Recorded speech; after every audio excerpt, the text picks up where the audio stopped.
Imagine being a child on a school bus. It's summer. You're heading home after swimming lessons, laughing with your friends. And then, a van blocks the road. Men with guns storm your bus. Within minutes, you and 25 other children disappear without a trace. But that's just the beginning. Because what happens next is so unbelievable, so terrifying, that even today, nearly 50 years later, it remains one of the most shocking crimes in American history.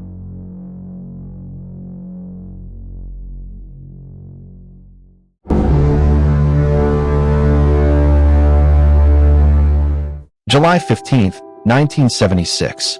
Chowchilla, California, a quiet farming town about 150 miles southeast of San Francisco. Population, barely 5,000 people. The kind of place where everyone knows everyone, where kids ride their bikes without helmets, and doors are left unlocked. That Thursday afternoon, 26 children, ranging from ages 5 to 14, had just finished summer school classes at Dairyland Elementary. Their bus driver, 55-year-old Ed Ray, a beloved figure in the community who'd been driving kids for over 20 years, loaded them onto bus number 27 for the ride home. At approximately 4 p.m., Ed pulled onto Avenue 21, a dusty, isolated country road surrounded by farmland. The kids were excited, talking about their day, looking forward to going home. Everything was normal. Everything was safe. And then Ed saw it.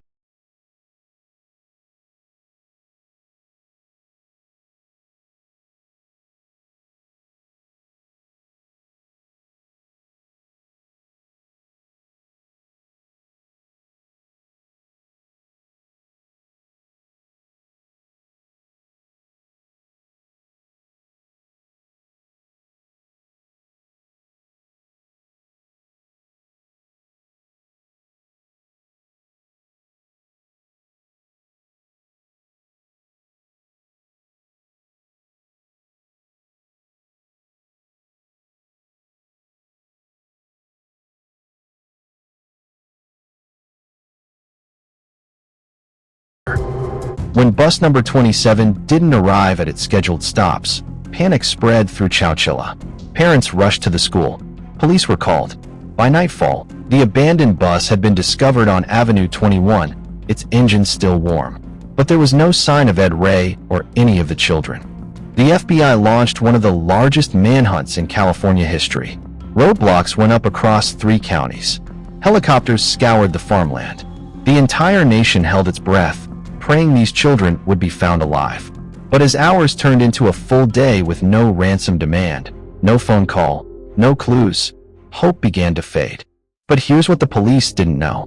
While the world searched, those 26 children and Ed Ray were enduring something unimaginable. They'd been driven for 11 hours, over 100 miles north, stuffed in the back of hot, dark vans with minimal air.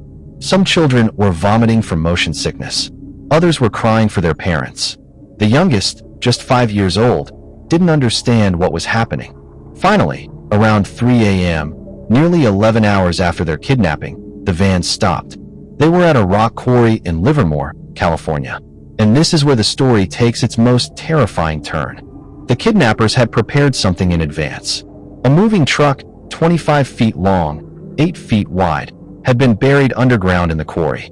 It was completely covered with dirt and weighted down with heavy wooden beams. This wasn't a random crime. This was planned, calculated, methodical. One by one, the children were forced down a ladder into this buried tomb. The space was pitch black except for a few dim lights powered by batteries. The air was thick and hot. There were 2 small ventilation pipes, but barely enough air for 27 people. They had some mattresses, a little food, and a makeshift toilet. That was it. Ed Ray tried to keep the children calm, telling them stories, leading them in prayer. Some of the older kids comforted the younger ones. But the reality was inescapable. They were buried alive, and nobody knew where they were. After forcing everyone inside, the kidnappers covered the entrance with a heavy metal plate and piled more dirt on top. Then they drove away. The plan? Demand a $5 million ransom from the state of California. But there was one problem they hadn't counted on. 16 hours. That's how long those children and their bus driver were trapped underground. The temperature inside climbed past 100 degrees. The air was running out. Some children were hyperventilating. Others had given up hope entirely. But Ed Ray refused to accept their fate. Along with two of the oldest boys, 14-year-old Mike Marshall and 14-year-old Rick Schoenfeld, they made a decision. They were going to dig themselves out, or die trying. Using their bare hands, they started pushing against the plywood and beams covering the entrance. Dirt poured down on them. The structure groaned and shifted. At any moment, the entire thing could have collapsed and crushed them all. But they kept pushing, kept fighting. And then, after hours of desperate effort, they felt it move. Light broke through. Fresh air rushed into the tomb. They'd done it. They'd created an opening large enough to climb through. One by one, all 27 people climbed out of that buried prison. They emerged into the early morning light of July 16th, covered in dirt, exhausted, traumatized, but alive. Every single one of them. Against all odds, they had survived. Quarry workers discovered them wandering the property and immediately called police. Within hours, all 26 children were reunited with their families. The miracle of Chowchilla had happened. But the question remained, who did this? And why?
Outraged many of the victims and their families, who argued that the psychological trauma they inflicted deserved nothing less than life behind bars.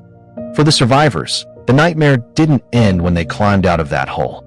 Many suffered from PTSD, claustrophobia, and anxiety for decades.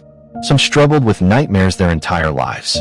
Jennifer Brown Hyde, one of the victims, said in a 2015 interview, "I still have panic attacks in enclosed spaces. That day changed all of us forever." The Chowchilla kidnapping remains one of the most audacious crimes in American history. But it's also a story of incredible courage. 26 children and one bus driver, buried alive in the earth, refused to give up. They fought for their lives. And they won. Ed Ray, the hero bus driver who helped save those children, was honored by the city of Chowchilla before his death in 2012 at age 91. When asked about that day, he would always say the same thing. "I just did what anyone would do. I took care of my kids." Today, those children are in their 50s and 60s. They're parents and grandparents themselves. They survived something that would have broken most people. And their story serves as a reminder that even in our darkest moments, even when we're buried in despair, the human spirit can find a way to dig toward the light. This is the story of the Chowchilla bus kidnapping. A crime that shocked the world, and a survival story that will never be forgotten.